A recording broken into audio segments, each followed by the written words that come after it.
Okay, this recording has started. People should know. Okay, so well, I haven't started recording anything yet, Okay. but I will very soon.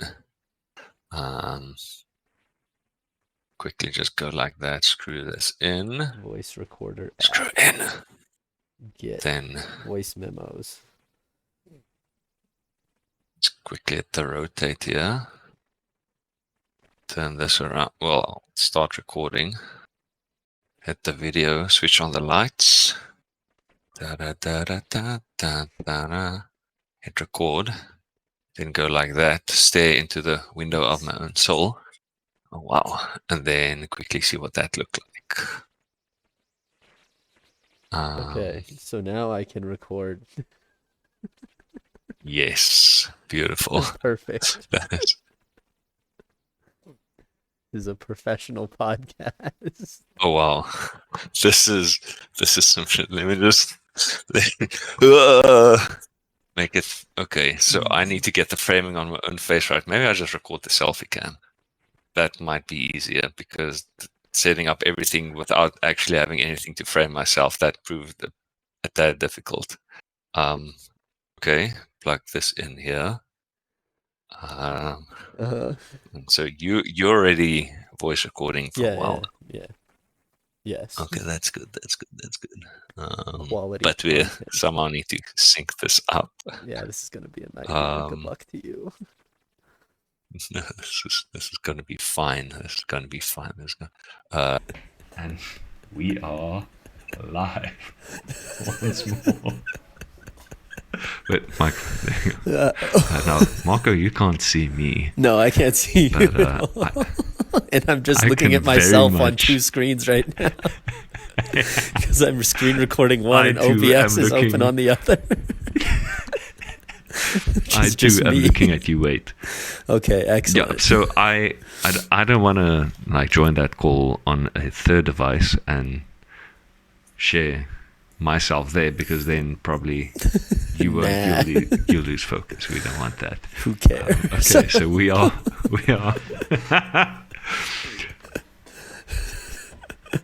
I don't. Actually, we both deeply care, Marco. Let's be real. I do deeply care. Yes. Okay, so if I want to look at the people, I need to look in there. And if you look at you need to look at the. Okay, but do we want to look at the people? Do we want to make eye contact? I'm not so sure. All the people. So Marco. Yeah. It is currently, as of today, Valentine's Day, and for me, yeah. Yes.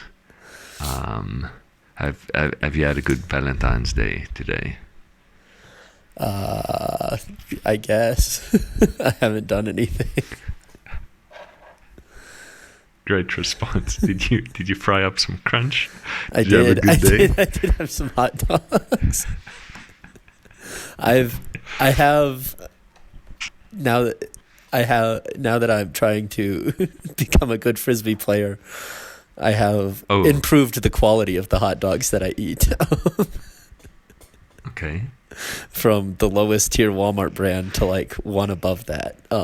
So small steps. Small steps. That's good. Yeah. Marco, it fills me with joy to hear that you had some hot dogs today.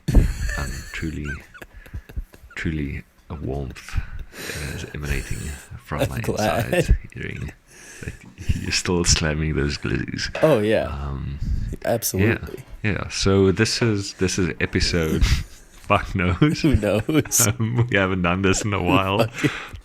A lot has happened. This is the first. Yes, a lot has happened, and we had some ideas of things we wanted to talk about. Oh yes. For the next episode. And then I've forgotten all. Like we were like, no, this is too good. We need to save this for the podcast. And then I just completely forgot everything. I have no idea what we were talking about. It's currently load shedding over here for like the next hour or so. So I've got shout out to load shedding. A lamp over here, and shout out to LightSense and Paul for providing us, sponsoring the show with with lighting. For you, yeah. I just have the sun. Yeah. Yes. That's great. Okay, so Marco, can you at all remember what we were super keen about the previous time we chatted? I don't remember. I can share. There's new news that I can share with the people. Okay. Officially. We have accepted a spot to play at US Opens in 2024. No, Marco. Yes. How did that happen? I don't know. I don't know why they invited us back. But as of today, I sent in. That's the thing I did this morning. Was I sent the email to US Opens, saying, "Yeah, we'll play." Confirming. We have 7 people who said they're keen, so we're there.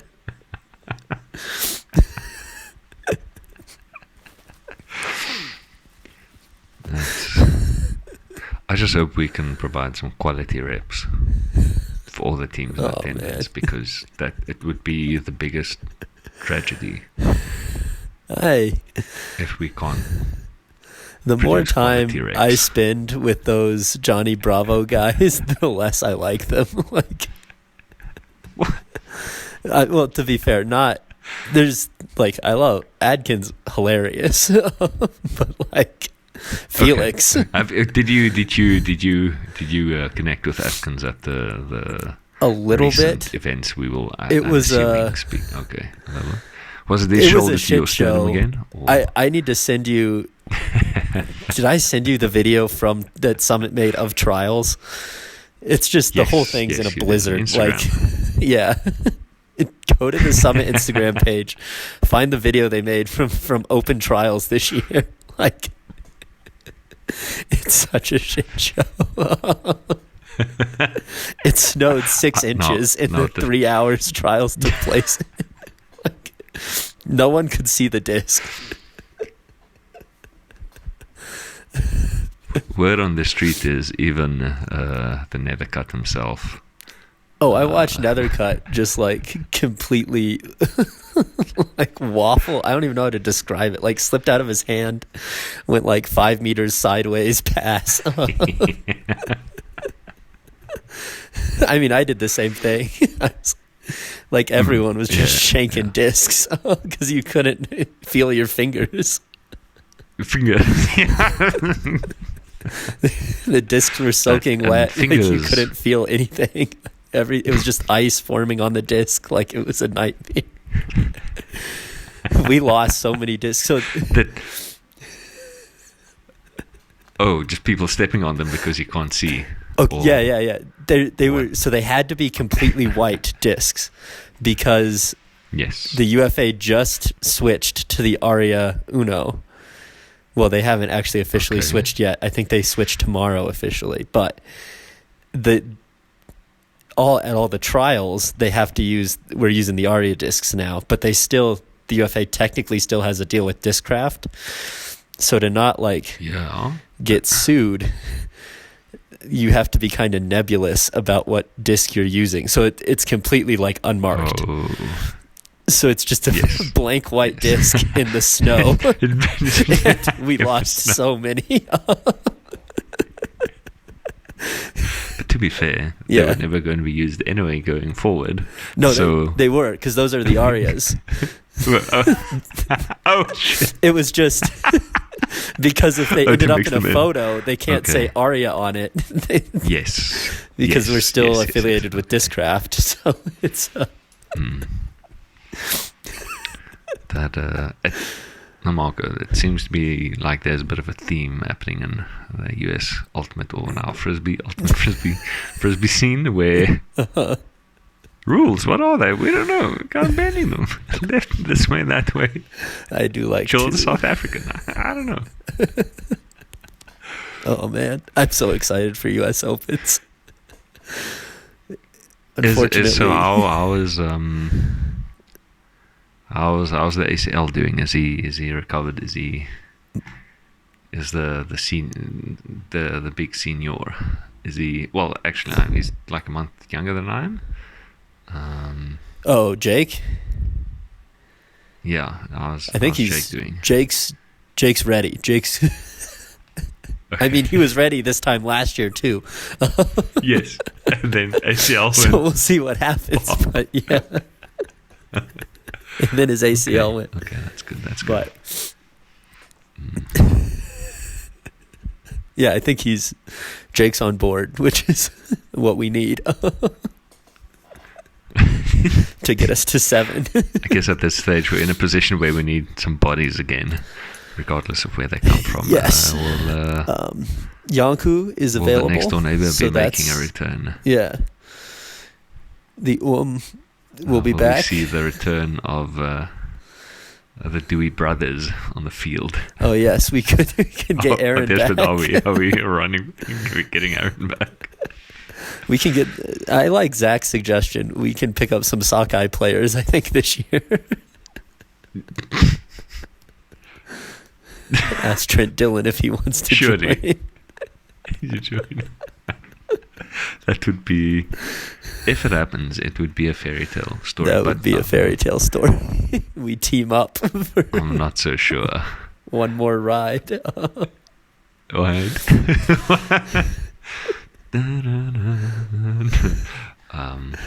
Yeah, so I think Marco at this junction in time, I'm not sure if you've signed the contract yet. I did. I did sign the contract. I have signed a contract officially. I don't know when they'll officially announce the roster. I know the schedule came out today. Okay. Yeah. I have begun my off-season training, which is... Wait, so when does the season start? My first game, let's see, I believe is right at the beginning of May. Okay. So off season, you can work on that exclusivity because I believe we are currently tied, your coach manager, for lead of the Central Division. So yeah, May 4th against Chicago. Okay. So for the listeners, yes, the watchers, shout out Natalie. Shout out to Natalie. We'll sponsor you some headache medicine. Maybe we'll see how Marco's professional career goes. Because Marco blazing made glory it to the AFU, the UFA, the former AUDL, UFA, the UFA. UFA. Why do I keep? Oh yeah, I keep on calling it. Yes. I mean, it could have been the UFO, and I think that's a missed opportunity. That would have been sweet. Literally throwing flying saucers out there, and they were like, "Let's go with UFA." I'm disappointed, but still. So you tried out for the Detroit. I tried out for Detroit, and Mechanics. I made the team. Yes. So I will be in Detroit. Can you share some of what happened, what led you to try out for Detroit, and tell the people what they want to know, Marco? What gave you the inspiration to chase your dreams all the way to Detroit?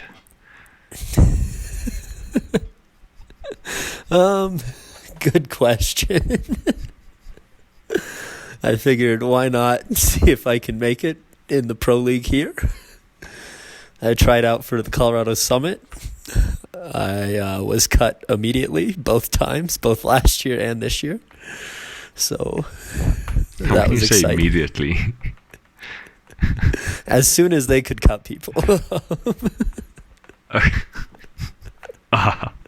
Yeah. Okay. So that went well. And then I was like, let's see what other not so... So the problem is the Summit has like a top 3 roster in the league. And is just a wealth of talent. So I was like, maybe outside of like New York and DC, they're probably like the most talented team roster-wise. So I was like, let's go to a less talented roster team and see if I have a chance. So I went out to Detroit. Slightly less talented team. They were the worst team in the league last year, and the year before that, and the year before that, and the year before that, and the year before that. So, Mark, how many games are there in a AUDL season, regular season? There are, before they get to the playoffs? There's 12 currently. 12. There have been more in the past. Yes. There used to be 16. Okay. And then there was 14, and now there's 12. So the 76 game streak is still 74. We're not at 76 yet. 74, sorry, my bad. Yeah. We'll be at 76 on May 11th. Unless things really miracles start to happen. Yeah. Okay, but Marco, with you joining the team now, I was told through the grapevine that you were going to be dominating the skies. That's and is a lot of your off-season training going to be in preparation for your aerial dominance? Yes. What are we working with preseason That's wise? the plan.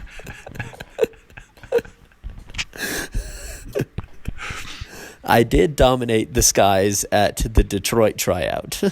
So I see why he's getting that picture. Okay. Okay. However,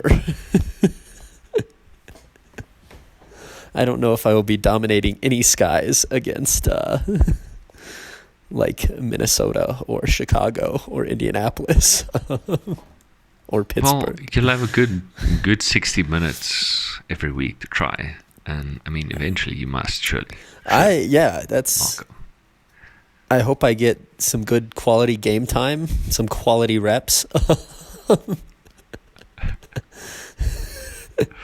So I'm excited. I am excited for that. I think all of us in South Africa is also pretty much excited for that. And by all of us, I mean not everyone except maybe people in Cape Town. Except the people. Or actually, maybe they'll hate watch. Maybe they'll hate watch you, Marco. I hope that I certainly won't be. Inspire them. If they're like, this guy can make it in the UFA, surely I can make it. Maybe. Probably only on Detroit, like me, but let's dream together.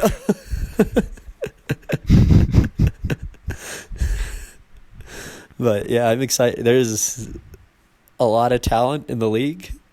Not necessarily. I don't even know who's really on my team yet. I know the two really talented guys who were at tryouts with me, who I was really excited to play with, signed with other teams who are good. So that's a loss for sure. But okay, but you'll see them in the Central Division. I'm assuming. Yeah, we'll see them. Yeah, we have to play against them. They signed for the Indianapolis Alley Cats, so. Okay. We play them three times this year, so we'll see them 3 times. Touch base, be like yes, and Indianapolis officially has the easiest schedule in the league because they play us 3 times. So, okay. I think personally we have the hardest schedule in the league just because we're bad, and we're going to get everyone's best shot because no one wants to be the team that we break the losing streak against. So.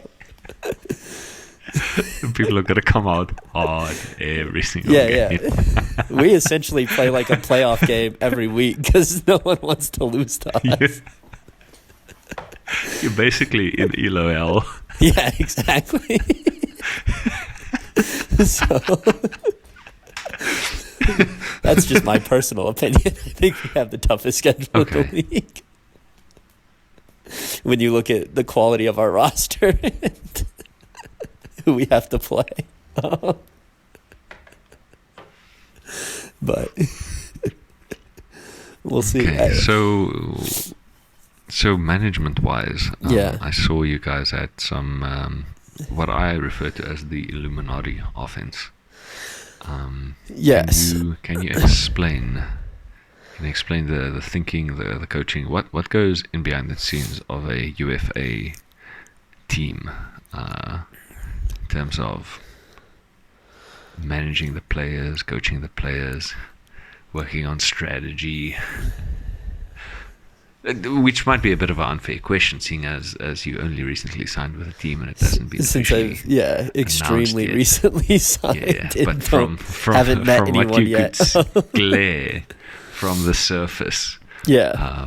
at the trials, can you maybe describe what you've seen? So yeah, I've thought about. So here's the thing. I think OBS just crashed. It still looks like the video is coming through on this side. I just realized I can switch off my night light and artificially blast more white light into my room with the 3 screens that are right in front of me. Okay, this may be in like 2 separate recordings.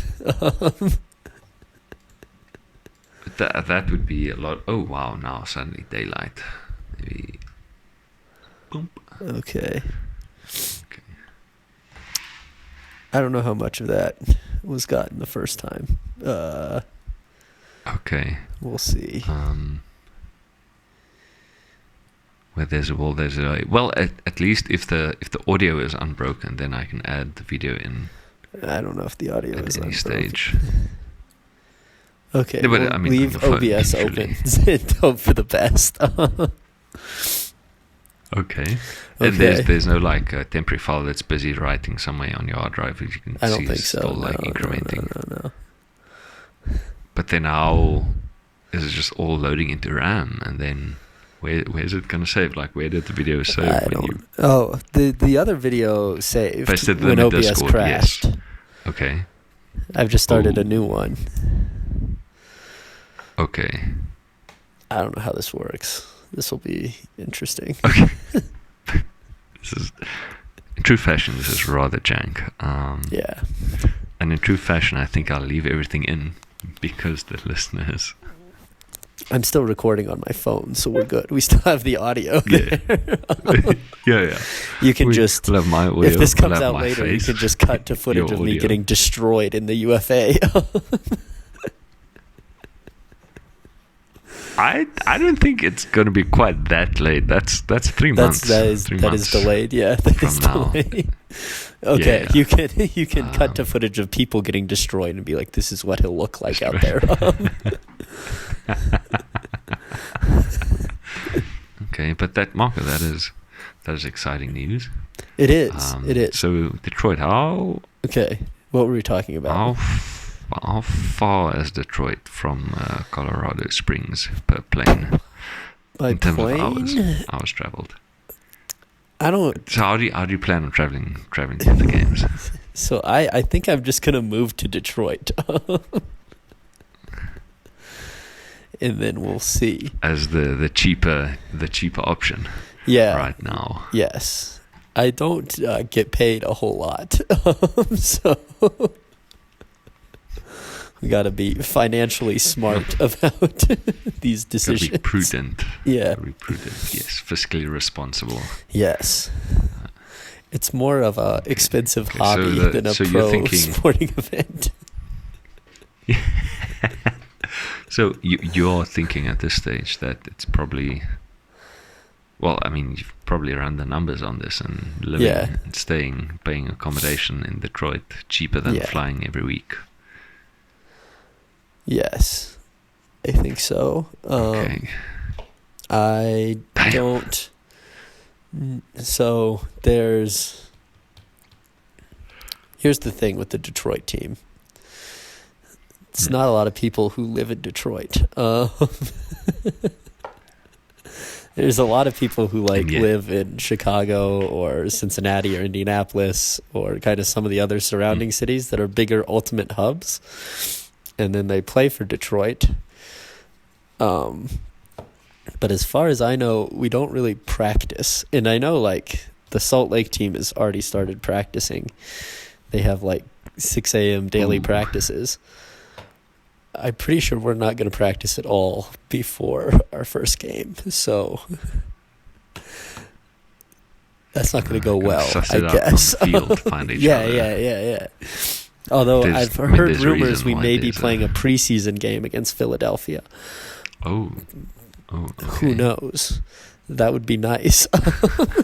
Then we can hopefully that one's not filmed, so we can suss some things out there before we have to play Chicago. But yeah, probably moving to Detroit.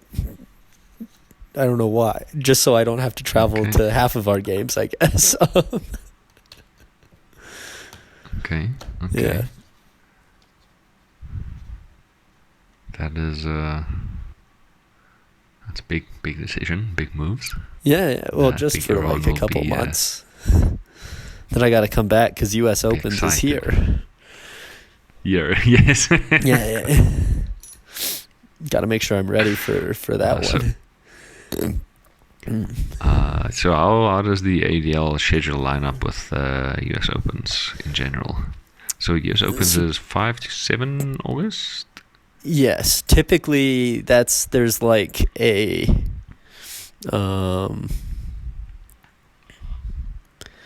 there's a break between the regular season and then the postseason of like 1 week, and that's typically when US Opens is. Like, the UFA/US Ultimate isn't stupid. They know most of the players at US Opens are pro players. So they do the scheduling well. So it's always on a weekend where pro's not playing, or pro will schedule around it. So it won't conflict. I don't think it has,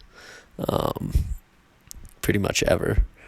Because they're both, it's a big pro tournament and a big club tournament, so they're not going to overlap. It's the same players. It's literally the same players. The same player. Yeah. I don't think we'll be in the postseason, so I'm pretty sure. I mean, barring a miracle. Yeah. Miracle. Yeah. Barring a tornado like wiping huge out all the other catastrophes. teams. Yeah. Major devastation.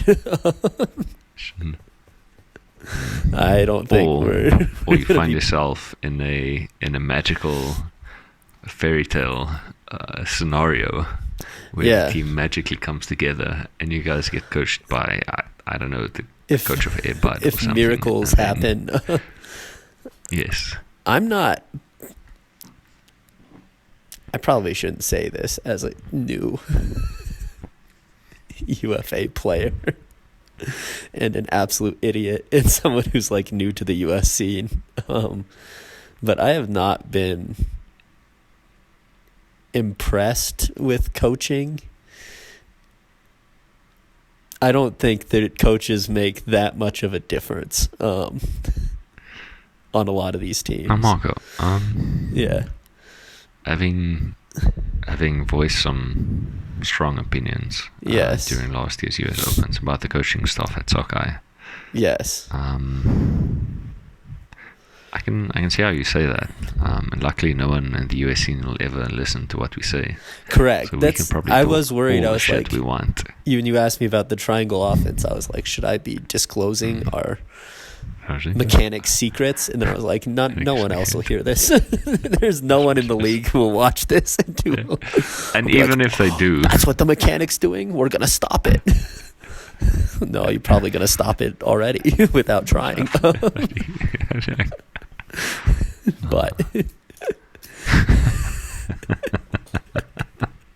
it's gonna be so exciting developments, Marco. Moving to Detroit. Hey, you can go watch the Pistons play. I can. They're also on a losing streak, so we can relate. Yep. It seems to seems to be a running theme there Yeah. in Detroit. As quite the opposite of DJ Khaled's song where he is all I do is win, win, win. Yes. We don't. You can play win that song on much. opposite day. I'm gonna blast that song. That's gonna be my warm up.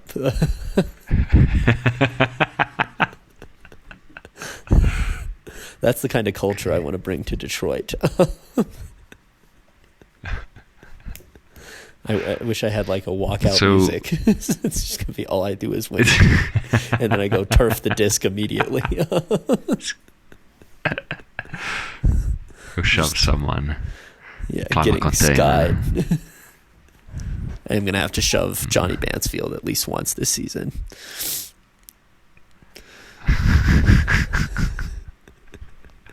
Just to let him know. Okay. I see you. Streets never forget. Yeah. But you have to set it up so you get skied. Yeah. And then you need him to. I don't know if I have to set that down. one up. I think that one's just going to happen pretty naturally. Johnny Mansfield on the field, you mark up against him, Yes. and there he goes. Yes. Okay. And then he'll probably indicate like this guy is too small, this guy is too slow. Guy too small. And they're like, those are fair points. Yeah. True. Well, I mean, for now, preseason, you're still at the start of preseason. You can Yeah. get big, you can get explosive, you can get fast. So interesting story. Yeah. Played in the draft league. Okay. Got drafted on the banana team. The banana team. And yes, I played one game of 60 minutes. Played the Okay. second game of 60 minutes. And then the same problem I had with my right calf basically just reared its head again. So last year when I was preparing for US Opens, Yeah. we played that first Summer League game. Yeah. Right back there. But so went to the physio, and the physio's like, yeah, your glutes are probably just not working all that well. So after having like a left VMO not functioning, turns out I'm not only ass, but my ass doesn't even ass properly. Your ass which isn't is even a rather good ass. embarrassing.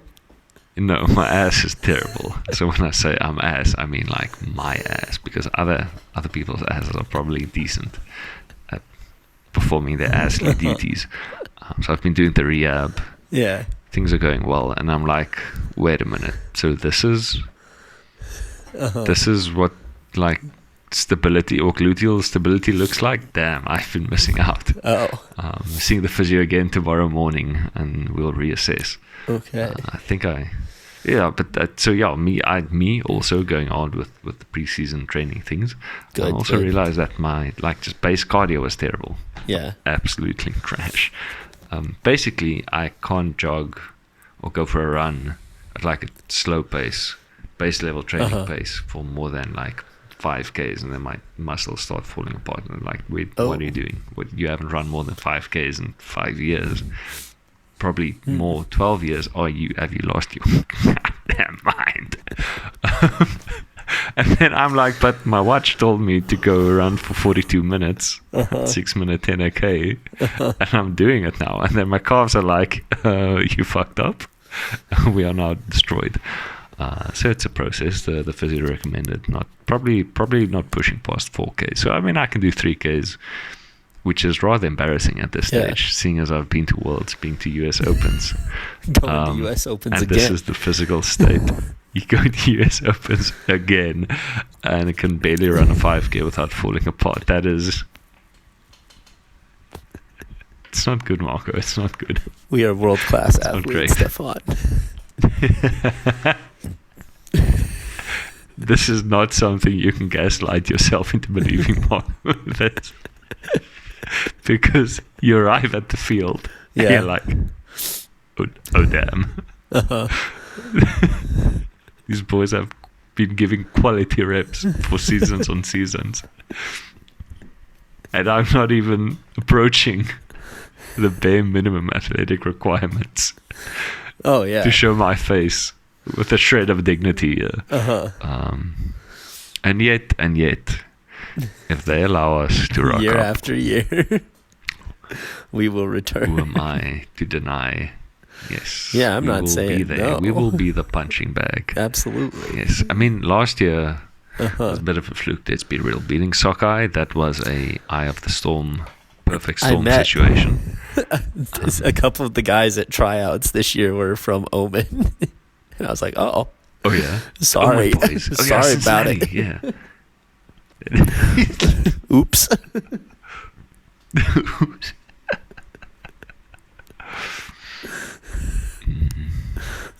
So it's a fun time. Okay.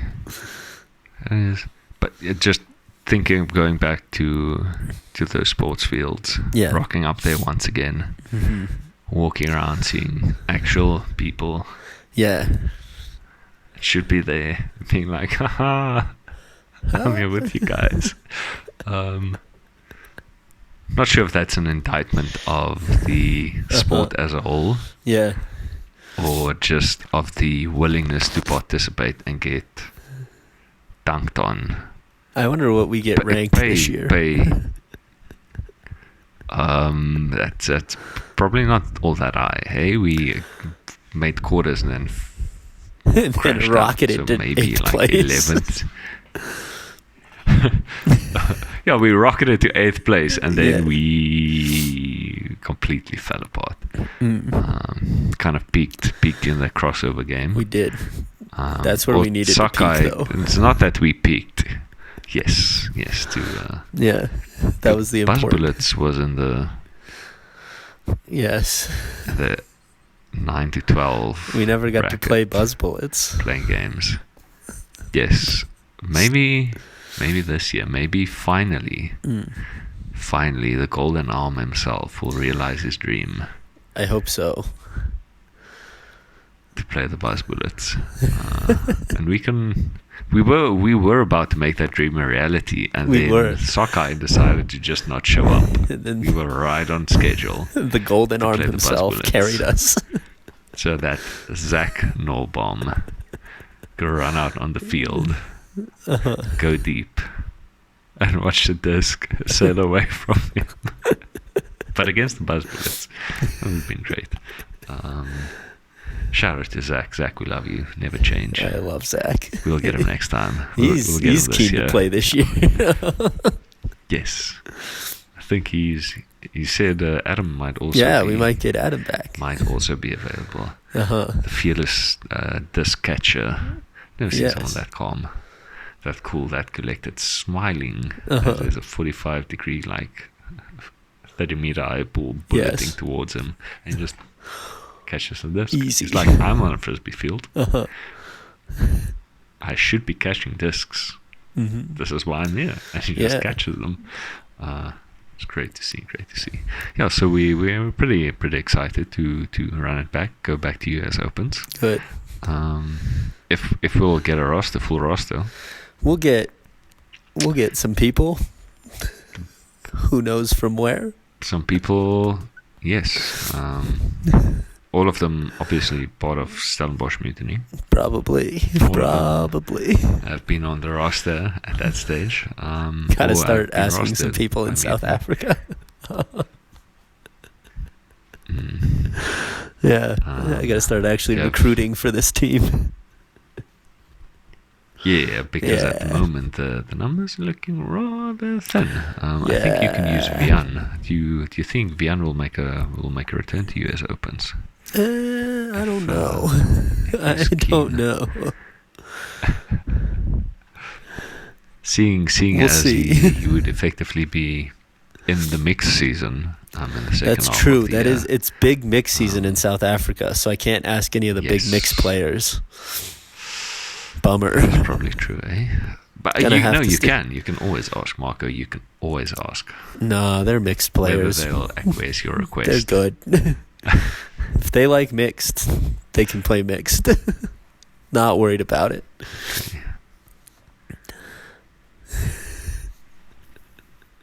Okay. No, we'll see. We'll see if any of the Stellenbosch boys can make it. Even though it's during their semester. during the semester. Yeah. And they're they students. couldn't get a team to go to Grahamstown. Yeah. Grahamstown's just about as hard to get to as Colorado, so we'll see. Logistically speaking, yes, but from a fiscal perspective, not so much. There's some additional costs. There are some additional costs. Carbon emissions associated with traveling to the US of A. Yes. But Okay. I still can't for the life of me remember what we were so excited about discussing. I don't know. We should probably make notes, but And we were like, this is the most obvious thing ever. Definitely remember what we want to talk about. And now this is blank. but now nothing. This is great. Oops. Yes, this is big though. Did maybe have something to do with Dirk. Because we want to rope Oh, Dirk we did want in to at this talk to stage Dirk at as some well. point. Yeah, we still need to talk to Dirk. Yes. You should just go interview Dirk. Yeah. How do we set that up? Because it'll be... So, either you need to get up or stay up really late. That's You fine. need to catch, like, Dirk early in the morning before he needs to go do things For on us the to go farm. Yeah. Um, I don't know. okay, so will you... This is, by the way, for the listeners. Yeah. We're sorry. We're just trying to... This We're is doing admin. This is now how the admin part of the podcasting podcast.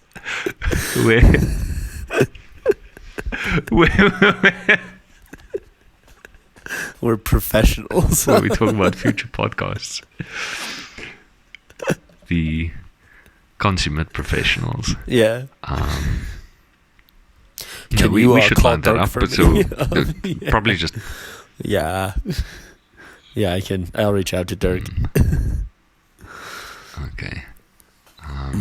I thought that would maybe spark the memory of what we were talking about. Nope. South African scene is plodding on. We had 110 people Oh. playing in one evening. Yes. Okay. So That's it's nice. 5v5. No, it's 5v5. Yeah. There are 6 games going at any given stage. Okay. The fields are slightly smaller. Okay. There's like 3. So it's the one field, the other field, and then behind the end zones on the one side, there's a third field perpendicular. I like it. And it is mixed because that made the most sense according to the tournament organizers, just throwing it all together in a pot. Yeah. And so, I mean, up until the point where I blew my back out, trying to get that dub when it doesn't matter, nothing matters. It's literally just casual fun. I was laying out. Someone ran into me. I still have like a green spot on my left leg.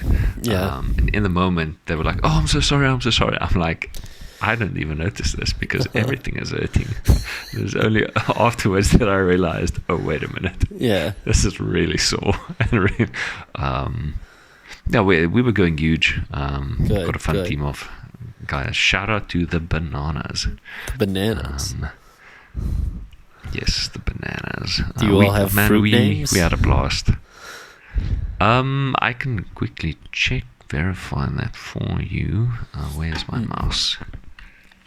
Over here. Go in there. Oh, there. Appointment reminder. CDFTA league coordinator. Yes, figs. You've got the figs, watermelons, the peaches, bananas, blueberries, blackberries, cherries, plums, strawberries, kiwis, apples, and oranges. Wow. A lot of teams. Good for Cape Town. Yeah, so there's about 110 players playing. Just Ultimate, which I think is great. Yeah. I'm not I love sure the draft league quite structure. when the open season. Yeah, I think, no, listen, we are all for draft league structures. Just get discs in their hands. Yes, absolutely. Get people to just play the game. Uh-huh. Have them enjoy playing the game. We don't need to shout at people. We don't need like, that's the wrong cut. No. We're just here. Who have cares? some fun. If people are open to it, you can give some constructive criticism, some feedback, but only if they ask, like, listen, I'm feeling lost out there. What can I do? Did you guys have a game? Then banana cuts only policy on the banana team? No, we don't. Disappointing. But we do. I think our chant, and I've missed it for the past 2 weeks because last week I was out with injury. This week I was away for work. Fair. But I was going to be out with injury regardless. I'll be making my triumphant return probably on Monday. Okay. But tomorrow is trials at Marty's, which I'm going to participate in as well. Yes, for the Opens team. So they had trials yesterday. Missed it away for work. Going to tomorrow's trials. But I'm seeing the physio first thing in the morning. So she'll either be like, I should probably still not run because of all these things, or just run within pain, or whatever's going to happen. Peter has asked me to kind of come and help. I don't want to say supervise the trials, but like be an eye during selection things. Because in my perspective, I don't want to necessarily play for the Marty's first team because I need to play if they want to put me on the second team and let me turf discs, I'll just slot in wherever they need me because I'm old. Technically not affiliated with the university currently. My external worker kind of in the process of moving me from the one department to the other, so it's time for the kids. Let the kids play. I like it. Yes, yeah. So I'll Kevin also is just, I think, in the mode where he'll just play. We just want to play some ultimate. Want to have some fun. I'm at the stage where I just want to start calling it frisbee now with the UFA going huge. I'd be like, buying the word frisbee. Yes. Just call it frisbee. So they're not going to sue you in South Africa. Ultimate is dead. They're definitely not going to sue you. Ultimate is dead. We're playing frisbee now because everyone knows what everyone playing knows what if you say is, I'm playing ultimate, they'd be like, ultimate what? UFC. What are we talking about here? No, we're playing frisbee. But funnily enough, right? So we had a first choir practice. And it was just basically everyone introducing themselves, telling them a bit about themselves, and I stood up and I was like, hi, I'm Stefan, but I'm not sitting behind a computer screen all day. I chase and throw frisbees. And then like 3 people in the choir immediately turned and like, discs. And I'm like, oh shit, what have I done? No. And then I realized in that moment how and I'm not going to say the A word. I'm trying to be a better person. But commit. I've got some friends that teach, or his wife is a teacher for the autistic, so I don't want to use it in a derogatory way at all. But now that I've said it, how anal and how strange as a person you come across when you're like, no, it's not a frisbee because the frisbee is a women's trademark and a thing and it's a disc. And then everyone's like, okay, dude, that's some intense energy, but maybe relax. Your sport's not real. And, to the extent where when I say frisbee, they're like disc, and you're like, oh wow, I was terrible in the past. I'm like, no, it's not a frisbee. It's just not a good look. It's not. When you already take something that's not a real sport and you take it super seriously when it should really not be taken as seriously. And maybe that's hard to hear for the UFA that just dumped some money getting the word frisbee for they're not a real sport. Well, that was the point. Of, I think they were like, Ultimate's a dumb name. Yes, it is pretty much. Everyone knows what whoever frisbee came is. up with that. I'm sick because when their thinking was basically every pro league in the U.S. has a 3-letter acronym. Why do we have a 4-letter acronym? Yeah. Why is our NFL, logo NHL, a shield? NBA. It doesn't show. Our logo doesn't show the sport at all. It's just a shield. The NBA's got that guy. Got going Jordan huge. Dunking. Yeah, dribbling. Yeah, exactly. Does the NBA have Jordan now? Oh, I didn't even know I thought it was that Jordan. The guy dribbling. The between the legs. Oh, maybe it's the other. Maybe it's Wilt dribbling. I don't know. It's the guy dribbling. Yeah. Major League Soccer is a guy Yeah, it's kicking still a ball. the guy dribbling. Like I'm it's pretty. Yeah. yeah. No, you're just thinking of Air Jordans. Yes, I'm just thinking of my it. I'm guy. just dumb. which is synonymous, and like I'm just staring at things. So the NHL as just a Yes. shield, the NFL as a Yes. shield with football on. Yes. MLB, Yeah. Major League Baseball, they literally have just a guy about to fucking not hit that ball because there's no way that ball is way too close, unless there's some forced perspective here and you actually see it from the catcher's perspective or whatever, or the pitcher or whatever. Yeah, and then you have the AUDL, which is like Yeah. So we've switched to a guy laying out. So now it's a 3-letter acronym, Yes. and our logo is someone laying out for a disc.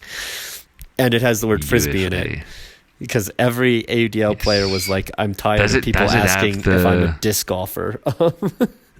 Yes, because Disc. that's the So thing. you disc I mean, golf? even at No. yeah. Marco, quick Yeah. hot take question: is disc golf more of a sport than frisbee? We're calling it frisbee now. Yes. Yes. Oh shit. Okay. I think, well, Why do you say it that? has more like money in it right now. Like people are actually making a living doing disc golf. But then we're saying, Marco, are we saying that pickleball is more of a sport than frisbee as well, just because a lot of people are willing to? True. No. Are we defining a sport Pickleball is based not a on sport. I will die on that hill. But then you can't use that argument to say disc golf You're is right. a sport. I know. If your only I gotta run requirement that is back. gross. Yeah. Is gotta the think pop about at the this. sport? People are making a lot of money in twist it, pickleball right whip it, now. pop it. Yeah. People are going huge. People are paying off their mortgages in pickleball right I know. Okay. I don't like pickleball. So it's not frisbee. No, I am also anti-pickleball. I would go as far to say I'm anti-paddle because I've seen, you've seen the highlights of the best players in the world, and sure they do some dang things, but then you compare that to like the Wimbledon finals, you're like these two things are not similar. I think there's too many racket sports. Listen, let's narrow it down to one, and let's see who's actually good at it. I don't care what it. If it's pickleball, that's fine. We just get everyone to play pickleball. But we have too many racket sports. We need one. I want to know who's good with the racket. Do we? But ball sports, don't we have too many? Marco, I'm just using your logic here. Do we have too many ball sports? Where do we draw the line, Marco?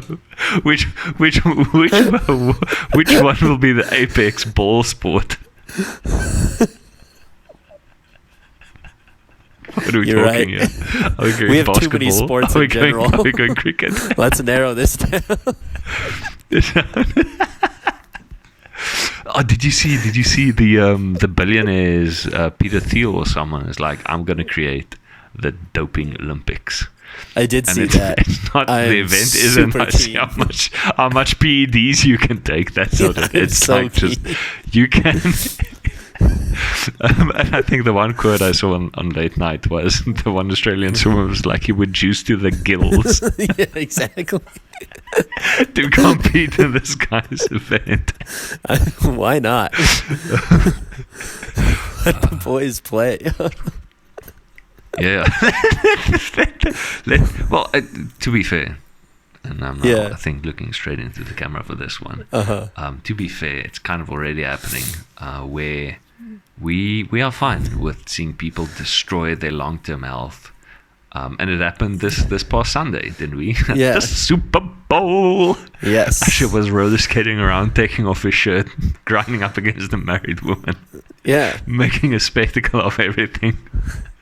But the I'm glad bets were that's what you took away the from the betting Super Bowl. draft. the betting companies were spending millions. It was in Las Vegas. And Travis Kelce then also shouted Las Vegas. Oh yeah, that old Elvis song, "Viva's Las Vegas." He was going hard. No, great. And so it is profitable. Oh, it's extremely to have profitable. shorten their lifespans for our entertainment. So Peter Thiel is just saying, like, this business model clearly works. Yeah. We don't care about the welfare of football players. It's so not why even. should we care about the welfare of track and field athletes? Let them blow their backs out. Let them hard and let's see how far we can get. Like, let's see if we can break Florence Joyner. Or have you seen the movie Tour de Pharmacy? I've seen the highlights. It's with John Cena. There's a bunch of huge actors in it. Yeah, SNL spin-off. Yeah. Yeah, I think John Cena's like heart explodes from the amount of drugs he's taking. But it's, I love. Yeah, so let's. There was a recent article about how. Do you think it's healthier to dope and do the Tour de France for your long-term health than it is to do it without anything? To do it.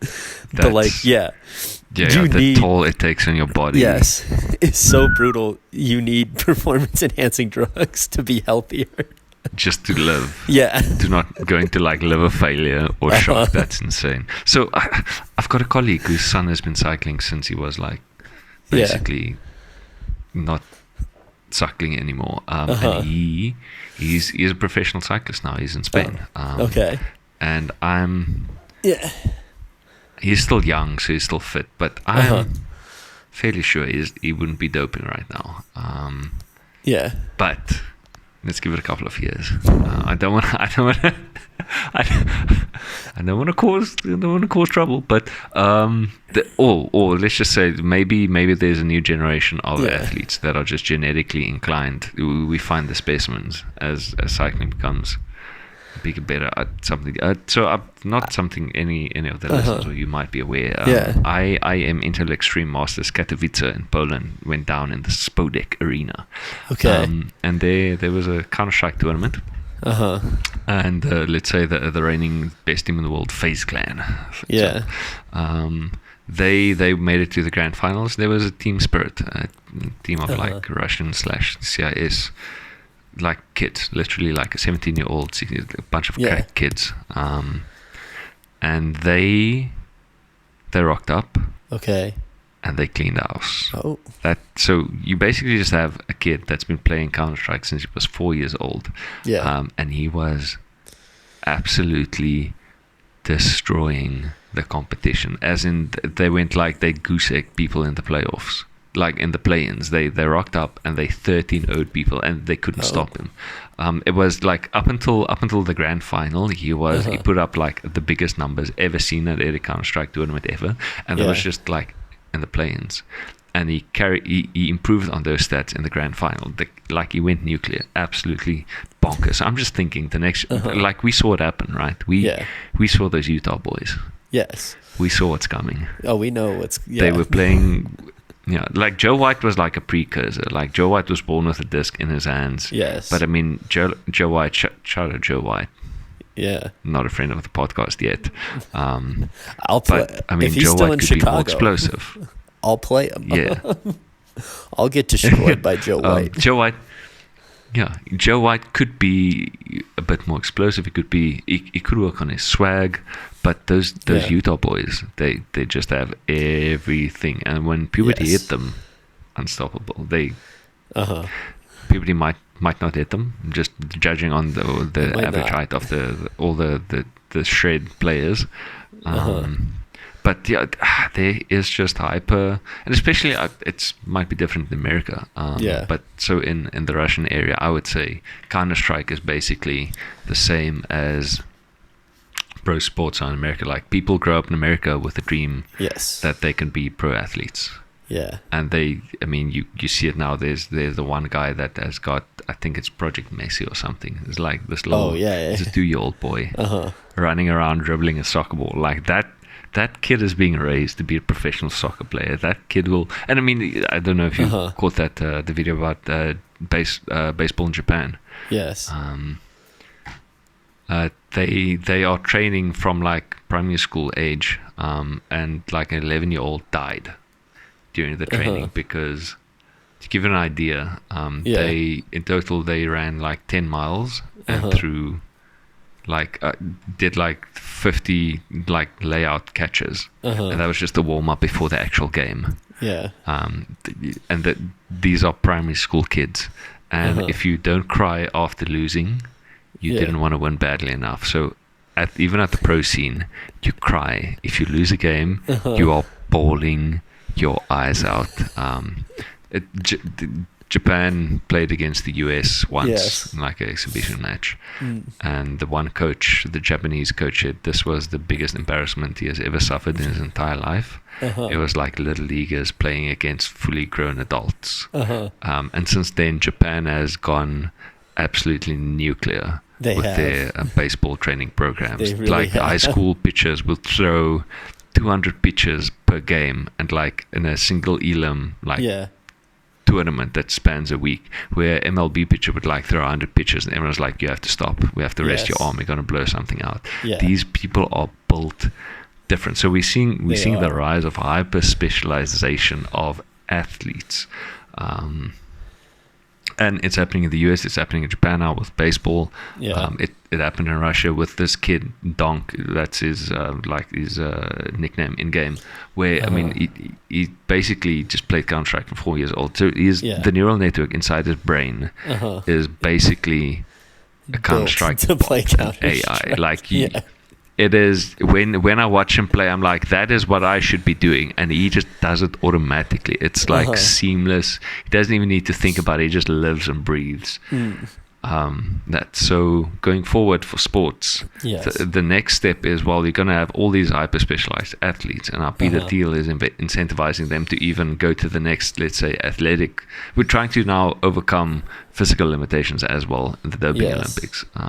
But I mean, let's be real. All professional athletes on the gear at some stage, probably. Highly unlikely that they're not. Like, let's be real. I gotta get on the gear. I gotta start doping, or else we don't stand any chance of breaking this. I don't want to be the bearer of bad news, but that ship has sailed.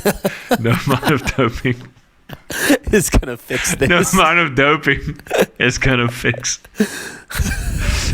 not having. You wasted so many years playing volleyball, where you could have been playing ultimate, and you can't get those years back. No amount of doping will ever get those years back, Mark. I'm sorry to be the bearer of bad news. Myself, I wasted time playing rugby, cricket, tennis, and that was just in like the spaces I wasn't slamming computer games 24/7. So as well. Last course. Oh, there was light. I can switch off this. You're back. Can switch off that. Congrats. Yes. I mean, not that you can necessarily see. No, I see the time though. Let's go.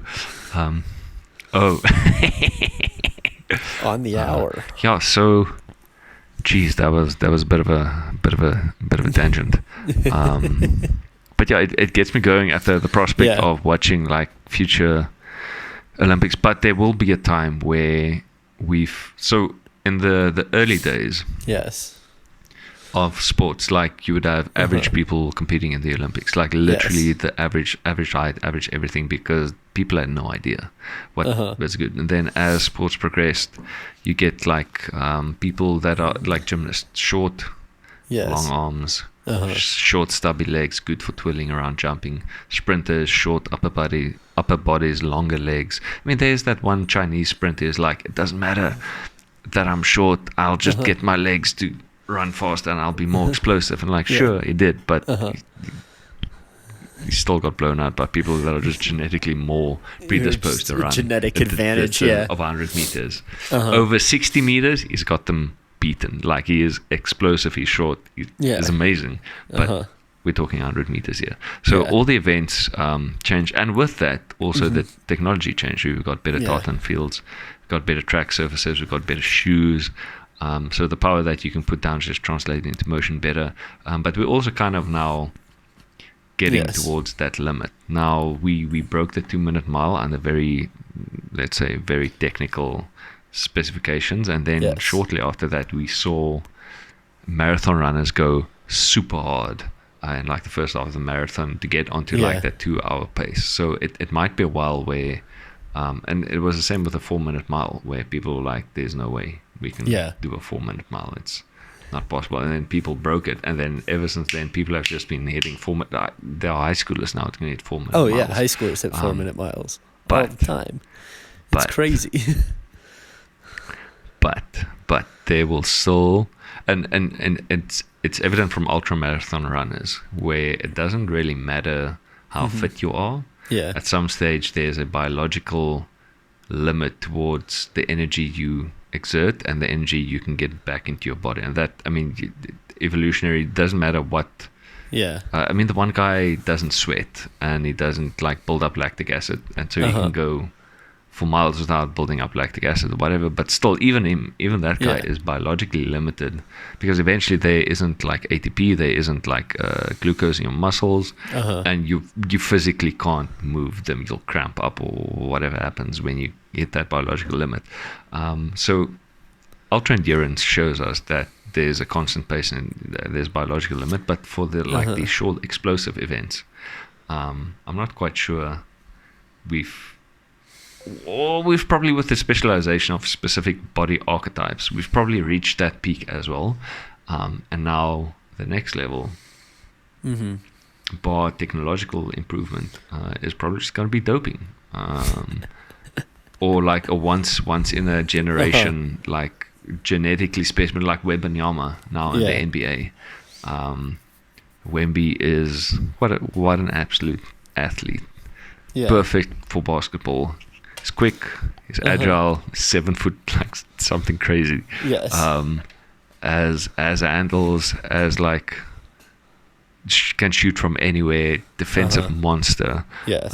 How long until we find all the 7 foot athletic specimens, and the NBA is like, if you're not 7 foot, well, maybe you can be Spud Webb, but realistically, we're moving in that direction, hyper specialization. And then we'll hit a wall there. And then the only frontier left is probably genetic engineering. Neuralink. Or PEDs. We got the genetic enhancements, yes. But how is Neuralink going to help? Processing infinitely faster.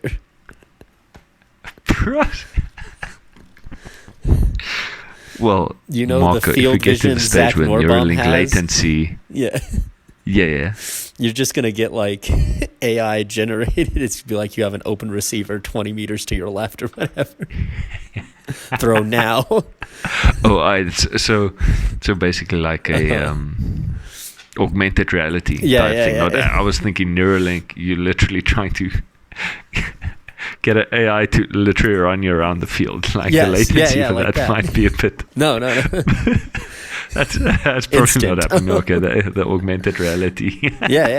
makes a bit more sense. But Marco, I think we've veered now into the I think I saw a CoffeeZilla video just name dropping people now. Our podcast making us dumber was like the synopsis, and I didn't actually listen to it. I just went through the comments, because people in the comments always have the best takes. Yes, I agree. And a good summary was, a podcast starts off with like, let's say, an expert in his field, and maybe starts off with something informative, like either something wrote a book about someone and he like kind of advertises, or they talk about something in the book, or a research paper he did, and then after that it just turns into a conversation of two people shooting the shit, and you shouldn't take any of that as like actual advice or any like base any of your life decisions on two people just having a conversation.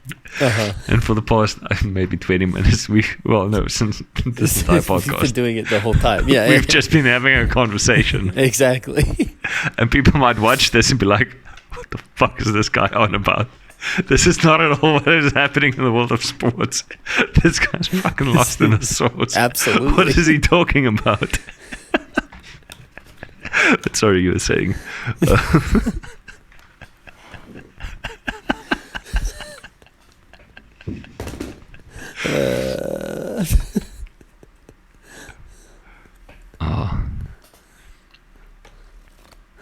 But so sports, frisbee isn't the real one.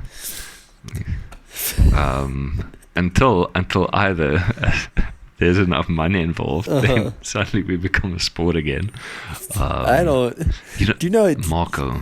Did I send you my contract? Like I think you did. Payment? The screenshot. Should I? I think I should just. I'll throw it up on the screen. Throw it up on the screen. We want to talk about it. Yeah. Please. So as this is somewhere as on a the pro screen, player, what I'm going to get paid now. Yes. And now, is this per game, per season? I think minute, that's per hour? season. I think I get $100 per season. So if we do the quick math, how many players are rostered on the mechanics right now? We have to get to, I think, minimum you can roster is 20. Typically, teams roster around 30 to 35. 30, 35. Okay, so the upper limit on... Now, do you know of the compensation your teammates, maybe some more experienced players, are getting, or is everyone getting the flat?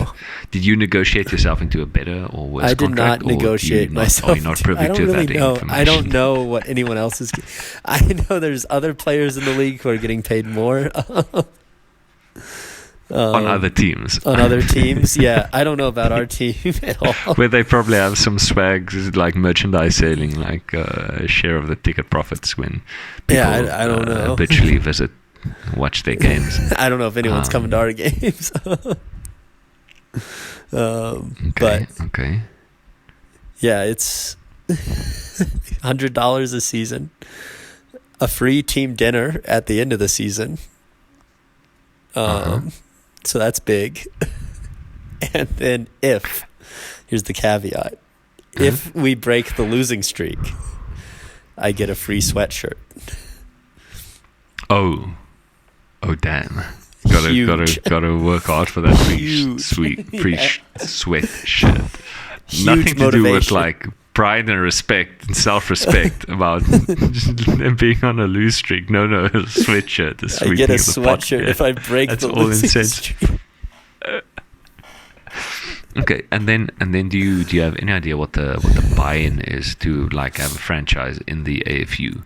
Like, is there like annual royalties or fees or? I don't know. I'm really interested in learning about that because I've calculated if we're paying all 30 rostered players this. I think that's where I was going. That's like $4,000 a season. Yeah. I can own a team. Yeah. Do you want to be partner stuff on? Do you want to own a UFA team? Listen, we'll get some South African money in the scene. Yeah. We can do 4,000. I mean, Marco, we were talking about setting up a Marty scholarship for like $1,000. Yeah. Just multiply that by 3 and suddenly you've got an AFU team. I just need a job. Well, excluding the team dinner. Now, depending on where the team dinner is, maybe that breaks. That was including the team dinner. That's like $3,000 for the team. Oh yeah. And then I have an extra $1,000 for the team dinner. That's an expensive team dinner. You could go to like Chipotle for like $300. Yeah. Yeah. Okay, Marco. Yeah, this is started off slow, and now we're talking. Listen, Marco. Maybe we should get. I don't know. Should we set our hope on getting that scholarship going, or should we just blow our backs out and commit to organizing an AFU team? But now, if you do register the AFU team, in which division would you go register it right now? Good question.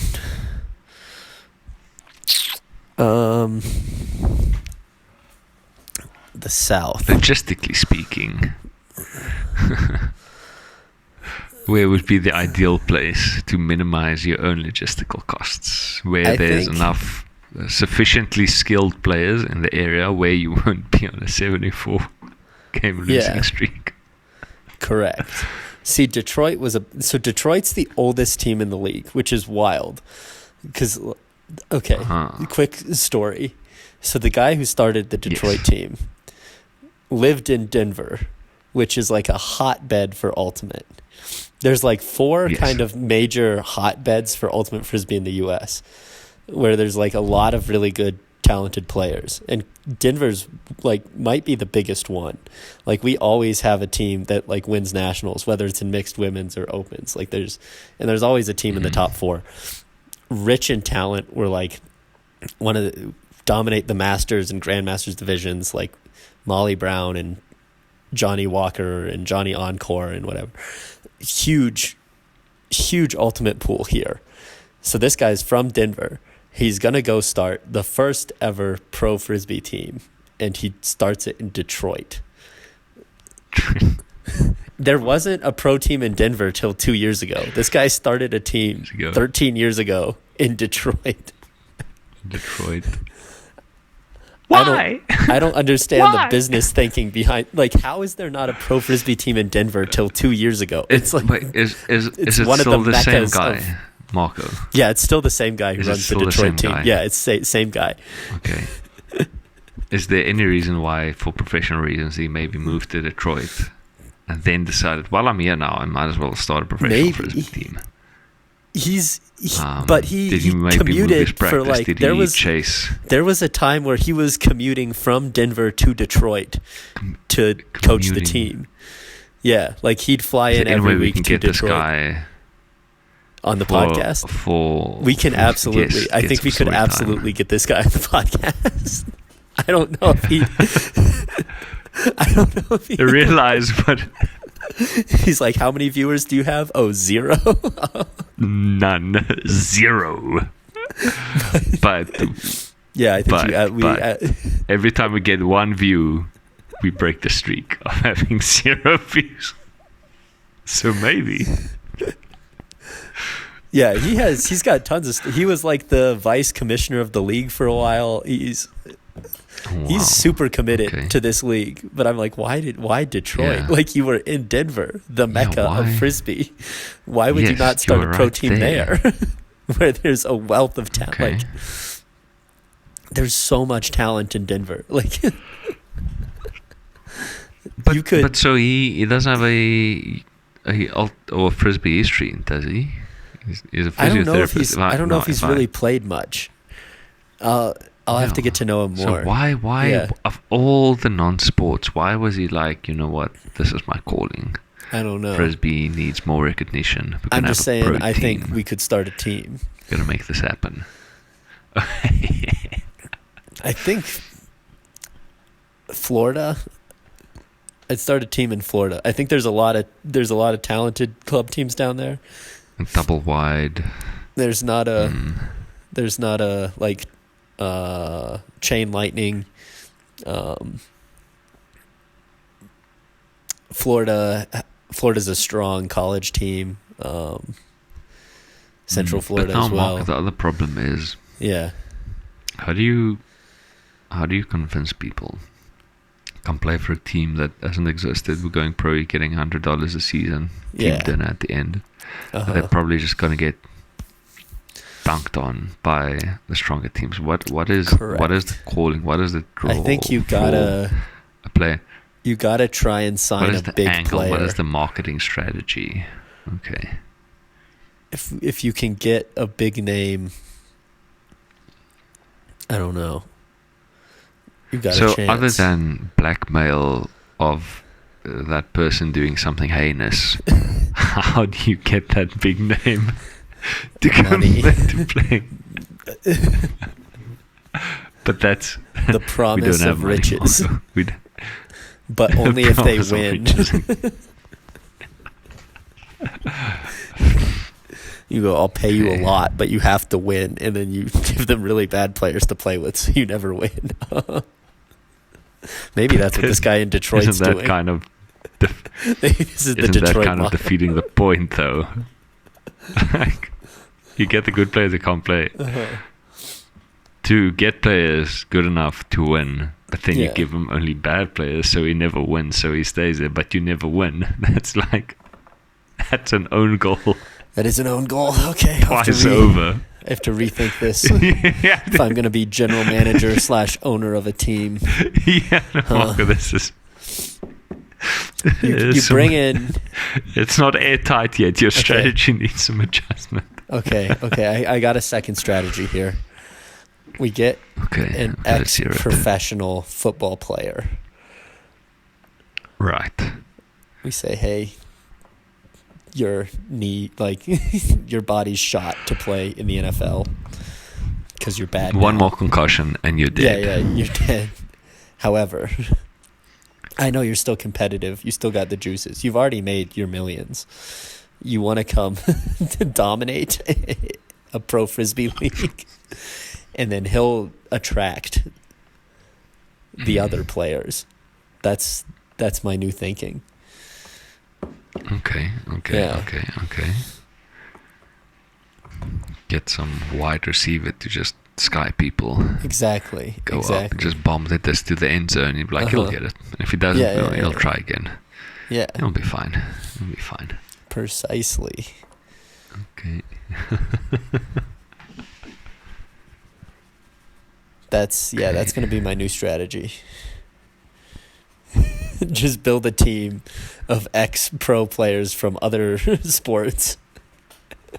Then fill it in with a couple frisbee players who I pay $100. Get some of the Detroit Pistons. Be like, listen, you guys are making mad success bank in the NBA on the basketball field. But have you ever considered dominating? Trade offer. Yeah. Help us win one game. I wonder if you could convince like real athletes like that, like 2 or 3 of them, to join the Detroit team for a home game for one game. How much of a difference that would make. We're just going to throw that would it. Be interesting to see. Deep to you. Just gonna bomb it in the end zone. Yeah, just go stand there. We know no one's gonna stop you in the air. Yeah. Huh. Yeah, spaced out a bit, thinking about the possibilities of having Shaquille O'Neal post up in the end zone. Just like do a little 5 centimeter up. Sky everyone. Score. I think it would be. I think we should start running some of these experiments on the Detroit team. I mean, we have nothing else to lose. Yeah, that's why stage. we're going to try the triangle how offense. would the rostering work? Yeah, they've rostered the like secret triangle offense. 2 years ago. They rostered like 70 players over the course of the whole season. Oh wow! Okay. But don't you need to like lock your roster for playoffs or something? Or how does it work? Yeah. Are we going to make the playoffs? But I mean, listen. No. Probably not making playoffs, are we? Yeah. Let's be real. Yeah. Unless getting the pro players wildly successful, turn the losing streak into a winning streak, and then you wake up in a cold sweat. Yeah. Realizing that dream was too dangerous even for yourself. I think we're far behind. We're going to try and win one. We're going to start with one win. That's the goal. Let's get one before we get 2. You've got 12 games. 12 games in the season. 12 opportunities 12 games. For greatness.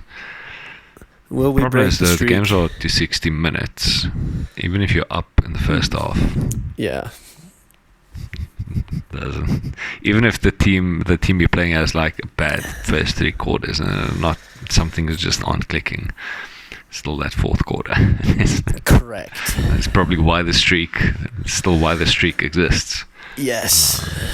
Yes, it is. Because you could get lucky. You could get lucky on like 3 points and then play perfectly, for the sake of argument. Yes. Perfect offense and then close out the win, but over the course of 1 hour, probably not happening. No. Probably. Especially if the other team gets back into the groove and starts just like chain gunning in scores. Yeah. You can't really stop the bleeding at that stage. So it's a difficult environment to be in. It's going to be tough out there. We'll see. We'll see how this goes. I don't expect a lot of wins. Hey. But you know what, Marco? You'll be out there. We'll be out there. Living in Detroit. You'll be giving it your all. Mm-hmm. I mean, you've got a long history of developing teams. Now, I'm not sure if one season... I do. If we look at the historical time frames, yes, I'm gonna need, it will be sufficient. I think I'm gonna have to do like a PhD out in Detroit and commit some time to this.